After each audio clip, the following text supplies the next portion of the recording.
I'm Diane Brady. I'm here with my colleague on the Wealth team, Jemima McAvoy, talking about self-made women, the annual list, much awaited. Okay, let's just start with who's up, who's down. Yeah, so everybody altogether, everybody's up this year. They're up about 12%, the 100 richest self-made women in the US. All in all, we estimate they're worth about $124 billion. So that's a record number. Go women. Yeah, Yay. Go women. These women are making more money than ever before, and that's up from $111 billion last year. So there's a few reasons for that. The main one is the stock market has rebounded over the past year. So who are some of the newcomers to the list this year? Yeah, so we have 8 new people on our list this year.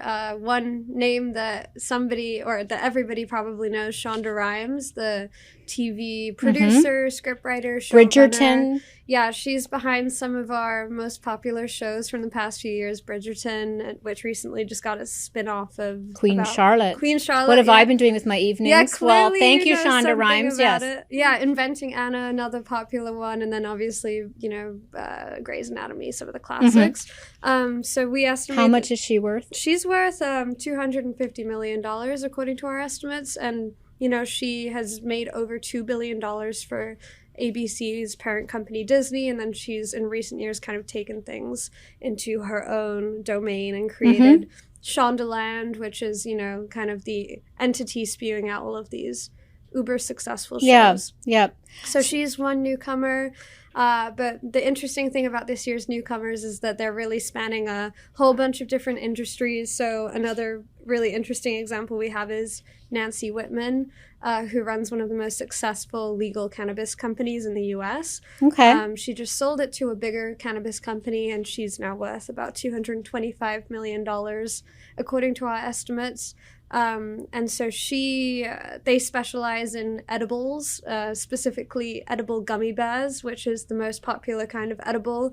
And they were really early on to the train there, and they have, been able to find a lot of success there. So we have, some household names, some people you probably don't know, but maybe you use their products.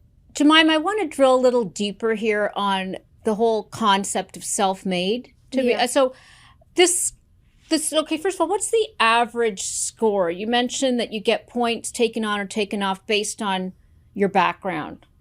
Yeah, so we consider each person and we assign them a self-made score depending on, where they fall on the scale of silver spoon to I did everything myself. Your background wasn't that hard.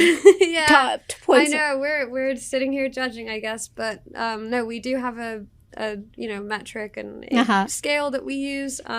Nobody on this list is below a 6 because, they need to be a certain amount of self-made. Right. The average score is an 8, though, which means you came from a middle class to upper middle class background. So you probably went to private school. Is that what that means? Maybe. Yeah, like you didn't do it all. I mean, you did it from scratch, maybe, but you had a good education relatively, and who knows what your family life was, but it's your just dad worked in Hollywood, and that could have helped. There's some people that didn't finish school and didn't have that same opportunity, so we just want to distinguish between them. So Oprah Winfrey, for example, is a 10 in that she came from a tougher background, and she has really built her $1 billion fortune very much by herself.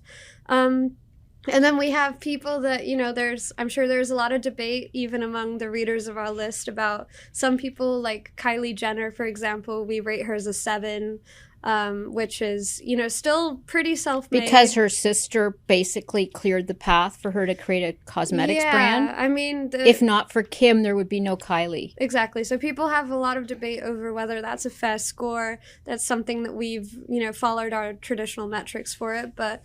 There's a lot of wiggle room within the definition of self-made, and definitely some people... I think it's interesting because it's really a measure. It's like that quintessential American dream, right? That Horatio Alger, like that idea that you can come here and you can make it on your own, whereas the inherited wealth feels different somehow. So if you have complete inherited wealth, you just don't make it onto this list at all. Were there any that were particular big gainers or losers this year? Yeah, just on the inherited wealth question, though, I think something really interesting to highlight is how when you take out, if you look at the billionaires list, there's a fair amount of women on there. I mean, still a minority, a vast minority. But if you take out all of the women that inherited their wealth, we really aren't left with that many people. Or got it through divorce. Yeah, got it through divorce, or, it was handed to them in some way, even if they've done a lot with it. You're left with, we ranked the 100 richest self-made women. The bottom is around $200 to $250 million.